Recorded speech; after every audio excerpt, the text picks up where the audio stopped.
Olá, que a paz de Cristo seja sobre a sua vida. Nós estamos aqui novamente na Congregação Sede, no nosso culto de estudo, às quartas-feiras. Estamos fazendo 10 lições não presenciais, são uma série com 10 lições sobre as 10 pragas do Egito. Vimos já 8 das 10 pragas, hoje nós vimos 7 na verdade, hoje nós vamos falar da 8ª praga. A gente precisa entender que nesses textos, quando alguém me perguntou isso, quando a Bíblia diz, Deus endureceu o coração de Faraó, o que seria isso? Seria uma ação de Deus contra o faraó ou alguma coisa do tipo? Na verdade não, na verdade nós somos pecadores, o nosso coração ele já é endurecido, já é enternecido, na verdade os nossos corações, como diz a Bíblia lá em Romanos, não há nada de bom em nós, nós pecadores não há nada de bom em nós. Quando você vê a lista das obras da carne, a gente tem certeza de que na nossa carne, isso é, no nosso corpo, nesse nosso corpo de pecado, pecadores que somos, não há nada de bom. Até as nossas intenções boas, quando a gente, se não prestar muita atenção, a gente está fazendo por uma motivação errada. Então, quando a Bíblia diz assim, Deus entregou, Deus endureceu o coração de Faraó, na verdade, é Deus entregando o Faraó às suas próprias paixões, às suas próprias vontades e interesses. É nenhuma atitude de Deus ou do Espírito Santo sobre aquele coração, e aquele coração totalmente como ele é, com a sua maldade toda, sem a interferência divina, Não há uma interferência divina para mediar aquele coração duro. Ele fica totalmente carnal, sem nenhuma ação divina sobre o seu coração. Então não é que Deus agiu contra Faraó, Deus entregou ele às suas próprias vontades. Uma coisa horrível que pode acontecer na vida de um ser humano é Deus abandoná-lo, é Deus entregar a sua própria vontade. Quando Deus interfere em nossas vidas, muda algumas coisas da nossa vida, abre algumas portas que estão fechadas, mostra-nos coisas que nós não estamos enxergando, a gente vai mudando a vontade da nossa carne e vai se adequando à vontade de Deus, e a gente vai ficando um pouco melhor. É a ação do Espírito Santo sobre nós. O fruto do Espírito é uma série de coisas muito boas da nossa carne, Então, há uma ação do Espírito Santo sobre nossa carne e vai invalidando, então, as ações da nossa carne que são totalmente más. Quando você vê, então, as obras da carne em confronto com o fruto do Espírito, quando nós temos essa ação do Espírito Santo na nossa vida, a gente tem uma resposta melhor de qualquer coisa, A gente fala melhor, pensa melhor, age melhor, sem trazer muitos problemas para a gente nem para ninguém. Então, quando a Bíblia diz, Deus endureceu o coração de Faraó, ou entregou ele às suas paixões, é isso mesmo, Não há interferência nenhuma e Deus o abandonou, deixou ele por sua própria vontade. E lendo Romanos 1, você consegue entender isso, Romanos 1 fala um pouco sobre isso. Nós falamos na aula passada sobre isso, Quando você lê Romanos 1, você entende, Quando Deus deixa de falar com as pessoas, entregou eles à sua própria sorte, às suas próprias vontades, aos seus próprios desejos. Um homem, uma mulher entregue aos seus próprios desejos, ele só vai fazer besteira, ele só vai agir muito mal, e depois vem o arrependimento, e depois vem o custo de tudo isso. Então, é bom quando Deus fala conosco, quando Deus nos confronta, é bom quando o Espírito Santo mostra para a gente, diz, isso aí está errado, você não devia estar fazendo isso, você não é assim, não ande por esse caminho. Isso é Deus interferindo na nossa vida para que a gente tenha mínimo de prejuízos, Já que nós somos mesmo homens pecadores, com toda a nossa carnalidade falida no todo, no corpo, na alma, no espírito. É o Espírito Santo quem nos dá condição de sermos um pouco melhores, agora que temos a Cristo como Senhor da nossa vida. Então não fique bravo quando Deus falar com você numa mensagem, numa canção, numa pregação, numa palestra. Olha aí, Deus de novo falando comigo, me dando um chacoalhão. Fique contente. Enquanto Ele está falando com você, é porque tem uma ação de Deus e do Espírito Santo sobre a sua vida para que você mude, para que você seja transformado, para que você entre no eixo, para que você tenha lucidez nas suas palavras e nas suas atitudes. Veja só, no Velho Testamento, quando Malaquias, que é o último dos profetas, tanto na cronologia ali bíblica como de fato ele é o último profeta, depois só João Batista viria, né? Deus fala sobre isso. A coisa está tão mal arrumada, né? Por não ouvirem mais a Deus, Deus mandou 12 profetas maiores ali, né? 12 profetas que escreveram, fora os outros profetas que não escreveram, e o povo não ouvia. Então Deus manda Malaquias, que é o último, e diz: olha, eu não falo mais com vocês. Eu só vou voltar a falar com vocês depois que vier o sol da justiça. Antes do sol da justiça vai vir aquela voz que clama no deserto, mas eu não falo mais com vocês, eu cansei de vocês. E aí foram 400 anos, né? O período interbíblico entre o Velho Testamento e o Novo, 400 anos que Deus não falou nada. Você tem então os livros apócrifos que têm uma ideia de como aquilo virou, né? O livro de Tobias, o livro de Judite, quantas crendices, os macabeus, quantas guerras, quantas mortes, quanto período horrível da humanidade nesse período interbíblico que Deus não falou mais com a humanidade. Então fique contente quando Deus fala com você. E nesse caso aqui, Deus falou muito com o faraó, mas ele não dava ouvido, então Deus entregava o coração dele à sua própria vontade, e aí então ele deixava de ouvir Deus e fazia a sua vontade, sem nenhuma interferência divina, e os resultados foram só prejuízos em todas as áreas ali do Egito. Então hoje nós vamos ler o capítulo 10, acabamos o capítulo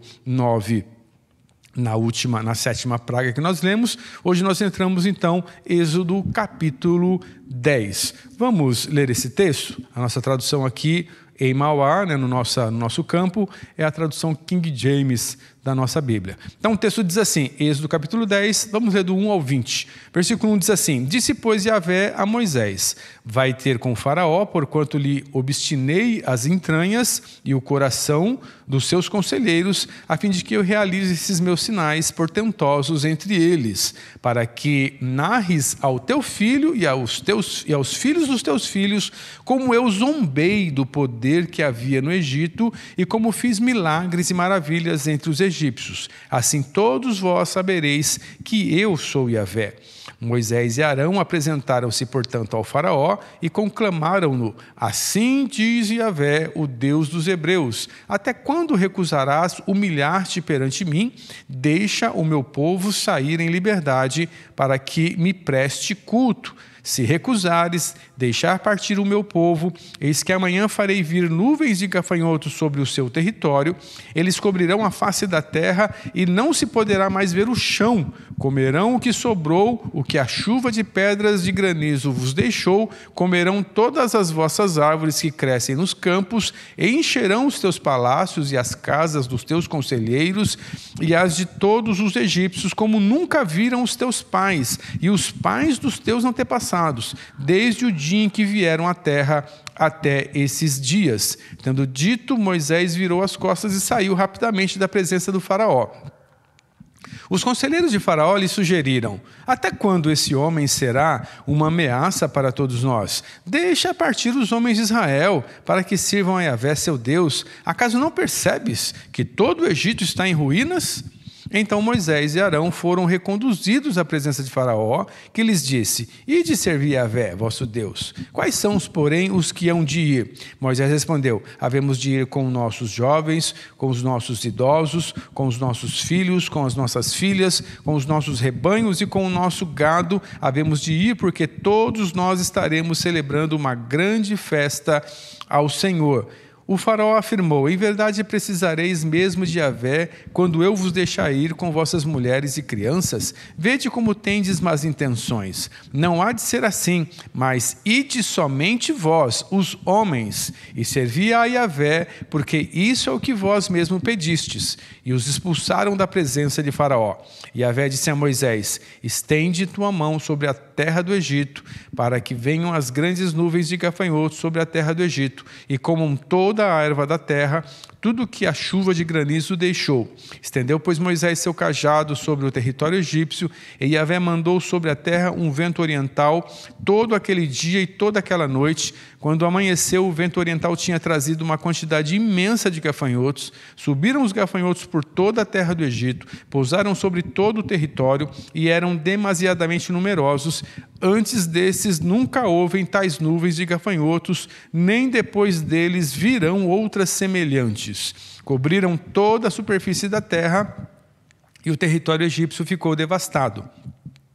Devoraram toda a erva da terra e todo o fruto das árvores que a chuva de granizo deixara, e não ficou absolutamente nada verde nas árvores, nem as plantas do campo em toda a terra do Egito. Pelo que o faraó convocou com toda a pressa a Moisés e a Arão e declarou: pequei contra Yahvé, vosso Deus, e contra vós, mas agora perdoai-me ainda esta vez o meu pecado, e orai a Yahvé, vosso Deus, que leve esta praga mortal para longe de mim e do meu povo.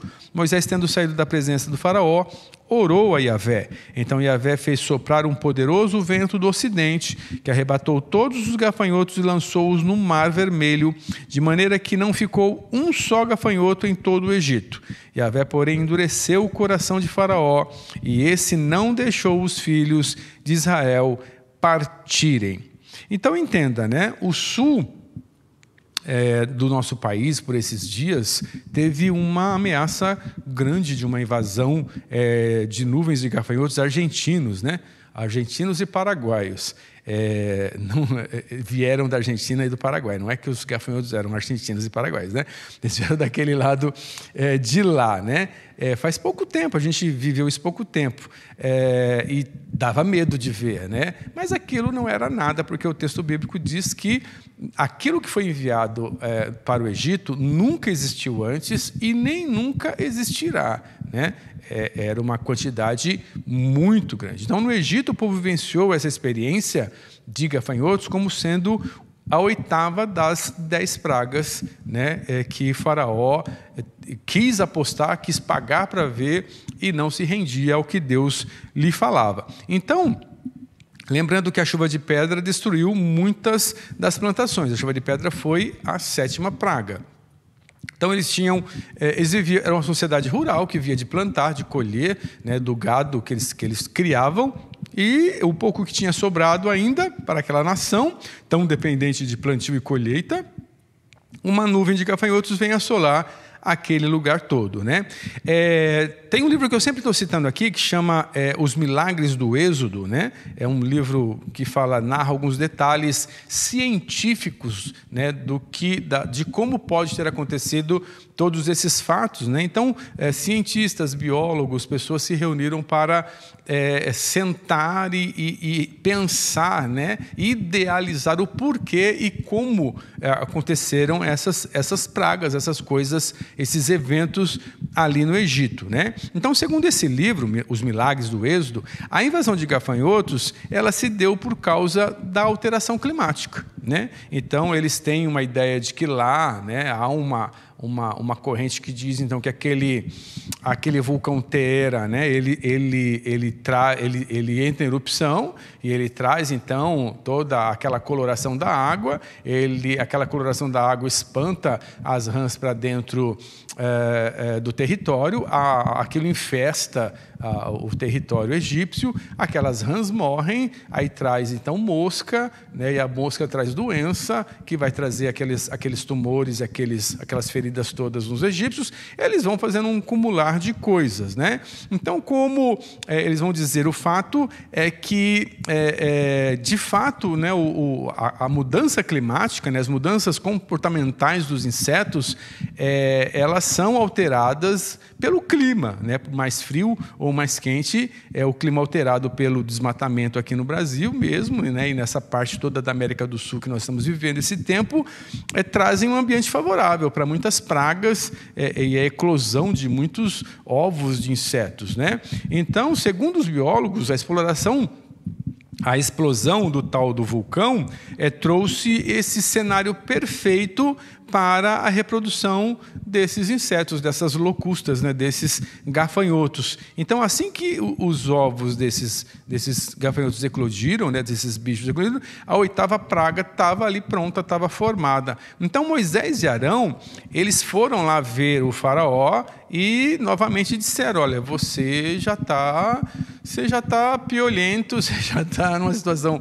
bem complicada, você já está aí vivendo um tempo ruim, já não tem muita coisa. A última chuva que deu, né, de saraiva, de trovão e relâmpago, devastou muita coisa e você não se rende, você não se dobra, você não deixa o povo ir. Então, como é que vai ser, né? E se você se recusar dessa vez, então Yahvé está dizendo de novo, deixa o meu povo ir. E se você se recusar, eu vou mandar uma nuvem de gafanhotos, né? Então, a verdade é que Jeová, nesse texto aqui, ele está zombando, né, dos falsos deuses egípcios, né? O versículo 1 diz isso, 1 e 2, né? Disse, pois, Yahvé a Moisés, vai ter com o faraó, porquanto lhe obstinei as entranhas e o coração dos seus conselheiros, a fim de que eu realize esses sinais portentosos entre eles, para que narres ao teu filho e narre aos filhos dos teus filhos como eu zombei do poder que havia no Egito e como fiz milagres e maravilhas entre os egípcios, assim todos vós sabereis que eu sou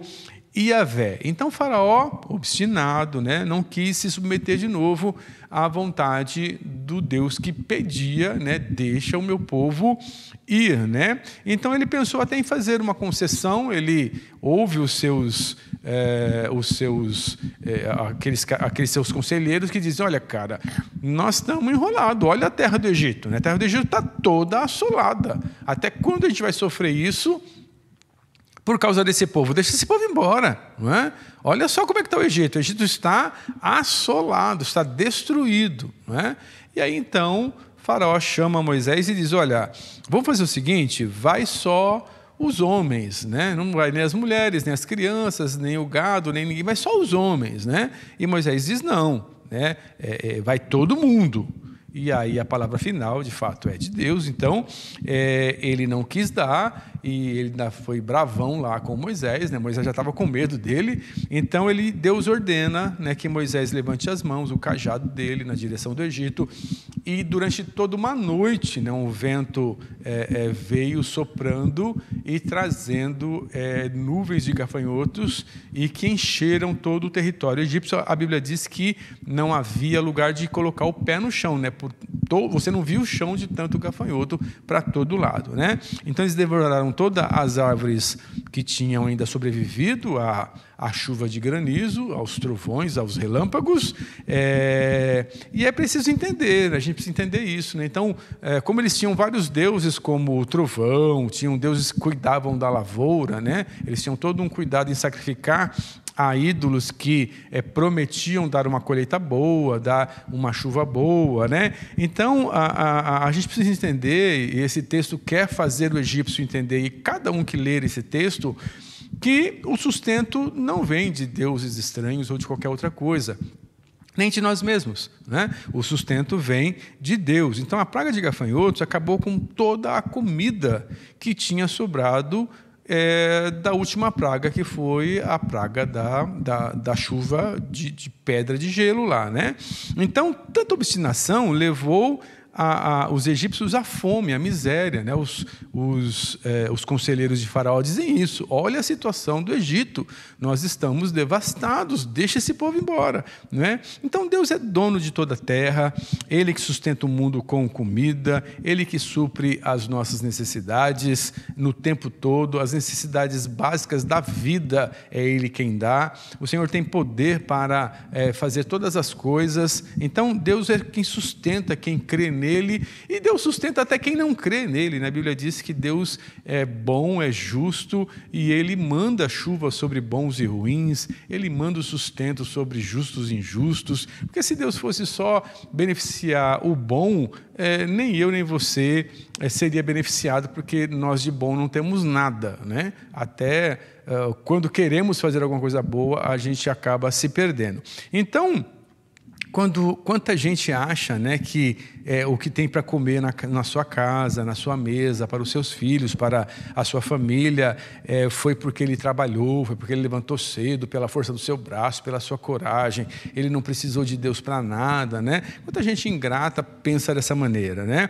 E Deus é bom, Deus faz nascer o sol todo dia e dá o ar para respirar e a saúde todo dia, para gente boa, para gente ruim, para gente justa, para gente injusta, não é? Então Deus, ele abençoa todo mundo, né? Porque se ele for escolher justos, vai encontrar muito pouco. ou nenhum, na verdade, não é? Encontra pessoas justificadas, pessoas que tiveram seus pecados lavados no sacrifício que Cristo fez. Então, Jesus pagou pelo pecado das pessoas, elas não pagaram, elas não são justas, elas são justificadas pelo que Cristo fez. Aquele sacrifício que Cristo fez justifica o que elas fizeram, né? Então passa uma régua naquilo ali, anula, nenhuma condenação há para quem está em Cristo. Por quê? Porque Cristo fez a obra, não é a gente que fez, não é? Então, justo, a gente não tem quase ninguém, ou ninguém, né? Tem pessoas justificadas pela fé que teve no sacrifício de Cristo, né? Então, tem muita gente achando que o que ele tem é por causa do seu trabalho, é por causa disso ou daquilo, e não dá honra, e não glorifica a Deus, e não dá um graças a Deus nem na hora de almoçar, de jantar, de tomar um café, de agradecer a Deus, né? Os mais antigos tinham isso muito claro nas suas mentes, né? Eu conheci um senhorzinho que ele tirava o chapéu para comer qualquer coisa, né? E no tempo que ele usava chapéu ainda, né? E ele dizia, não, a gente tira chapéu porque esse é um momento tão sagrado, um momento de poder comer o que Deus nos deu. Isso é um momento de a gente reverenciar a Deus, de agradecer, e tem que tirar o chapéu mesmo, né? Então não se come de chapéu na mesa, de boné, porque é um momento sagrado de agradecer pela provisão de Deus, né? Essas pessoas mais antigas tinham esse pensamento, né? Oravam ao redor da mesa com as crianças, faziam as crianças fazer orações, né? As pessoas hoje comem, não agradecem a ninguém, não agradecem a Deus e acham que estão fazendo porque se bastam, porque a força do seu trabalho lhes deu aquilo, né? A gente achando que é porque o agro plantou, né? Porque o agro é pop, né? O agro é tudo, e na verdade o agro não é tudo coisa nenhuma, né? Tudo é Deus que é tudo. As pessoas estão achando que o agro é pop, o agro é tudo, e Deus não é nada, ninguém precisa de Deus. Na verdade, precisa, não é? A verdade, o agro, ele é só um produtor de renda e não de alimento, né? A gente está vivendo aí um tempo assim, bem claro, dá para entender isso bem claro hoje em dia, né? Nós somos o maior produtor de carne, de exportador de carne do mundo, e o brasileiro não está conseguindo comer carne porque o agro pensa a carne como produto para vender a dólar e não no mercado interno para abastecer brasileiro. Então o agro está ganhando muito dinheiro porque está vendendo lá para fora, e o povo aqui está comendo osso, né, quando está comendo, né? Então a gente é o país que mais produz alimento nessa região aqui da América Latina, exporta para o mundo inteiro, e estamos passando um tempo de fome. Os brasileiros estão passando fome, muita gente sem certeza do que vai ter o que comer amanhã, porque não é porque falta alimento no Brasil, é porque o agro pensa em vender lá fora e não aqui dentro. Então o agro, ele é pop, ele é tudo, mas é tudo para quem está ganhando com isso, né? Então a gente precisa entender essas coisas e saber que Deus é tudo, e depender de Deus em todas as coisas, porque depender da gente achar que a gente que consegue, que é a força do nosso braço, que é o nosso trabalho, a nossa inteligência, né? É isso que traz o alimento para dentro da nossa casa. É pensar como os egípcios, né? Que então favoreciam alguns deuses com alguns sacrifícios porque achavam que esses deuses lhes beneficiavam, né? Então as pessoas estão se achando deuses, né? As pessoas estão dando glória a outras coisas, adorando outras coisas, o seu trabalho, a sua capacidade, né? E achando que isso é que traz alimento e provisão, como os egípcios fizeram aqui, né? Então essa nuvem de gafanhotos vem, ela é anunciada mesmo antes de acontecer. Não é que apareceu os gafanhotos aí, fui eu que mandei, não. Ele falou, vai aparecer uma nuvem de gafanhotos, você não tem nem ideia de que isso vai acontecer. Então, seja pelo clima alterado do vulcão Teera lá que aconteceu naquela época, segundo biólogos e geólogos, né?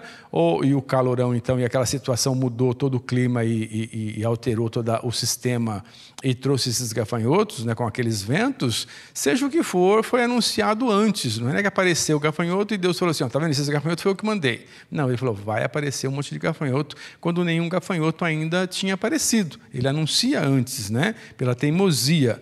Então, ele diz isso aqui no versículo 4 e 5, né? Se recusares deixar ir o meu povo, eis que trarei amanhã gafanhotos por todas as suas terras, né? Então, o que é saraivada de granizo? né, uma saraivada de granizo e fogo, né? Fogo, entenda os raios, né, que destruíram as árvores, porque eles tinham a chuva, né, o trovão e os raios como deuses também. E Deus mostra, né, olha aí, estão trazendo problema. Os deuses de vocês, que vocês adoram tanto, estão trazendo aí problema para vocês, não é? Então, aquela saraivada de granizo e raio, né, e fogo não destruiu, o gafanhoto agora come. E os adoradores do deus Nepri, né, o deus dos grãos, para os egípcios, Nepri era o deus dos grãos, né? E Ermulete, ou Ermutete, traz a ideia da deusa das sementes, né? E aí você tem, então, essa Ermutete e esse deus Nepri assistindo toda essa devastação que tanto a chuva a saraivada trouxe na praga passada, como esses gafanhotos destruindo tudo, e eles fizeram o quê? Não fizeram nada. Talvez nesse tempo, quantos egípcios clamaram, né, pelo favor de Nepri e de Ermutete olha aí, vocês não são os guardiãos, né, dos grãos e o Deus aí das sementes, cuidem aí, porque está enrolando nossa situação está enrolada com essa praga que o Deus dos egípcios, dos judeus mandaram, né? Mas aí esses deuses ficaram assistindo tudo o que aconteceu. Então nenhum dos seus deuses vieram socorrê-los, né? E se mostraram totalmente sem valor diante daquela situação para todos os egípcios que os adoravam, né? Então, o juízo didático, né? Didático, sim, de aprenda com isso, né? Então, o juízo didático de Jeová cada vez mais se intensificava para eles entenderem que deuses são esses que vocês tanto adoram, né? Mas eles continuavam tirando 0 na prova e a didática, eles não aprenderam nada disso, né? Então, Deus já vinha enviando estas mensagens a Faraó há um bom tempo, né? Que fingia arrependimento de Araque ali, né? E achava que enganava Moisés, achava que enganava Deus. Ele diz, olha, me arrependi, me perdoa, ora lá para que essa praga vá embora, e aí eu deixo vocês irem. E aí, então, Moisés fala isso, né? Deus ouve, tira aquela praga.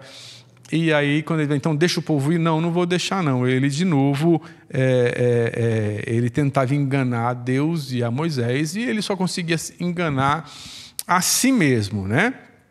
Então, biblicamente também, né, a palavra gafanhoto, né, ou locusta na Bíblia, também traduzida como devorador, né? Essa é a tradução, porque o bicho devora mesmo, né?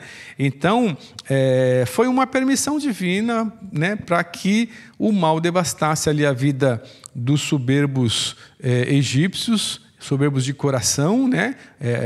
Atolados em adorações a deuses que não traziam benefício nenhum, sem reconhecer que Deus é quem trazia todos aqueles benefícios para eles. Então, essa praga de gafanhoto é uma conclamação à humildade, né? À humilhação, ao arrependimento. Veja que Deus começa dizendo isso. Até quando você não vai se humilhar, não vai entender, não vai parar com isso, né? Vai ter esse coração aí, seu todo agressivo, assim, todo cheio de ego, né? Até quando você vai ser assim, né? Deus começa o texto ali em Êxodo capítulo 10 falando sobre isso, né? Então, a praga de gafanhotos é só mais um chamado de Deus a se humilhar, a entender, olha, eu entendo, então você é Deus mesmo, os meus deuses não estão dando jeito em nada disso, e você está pedindo para deixar o povo ir? Então eu vou deixar o povo ir e vai dar tudo certo, né? Então,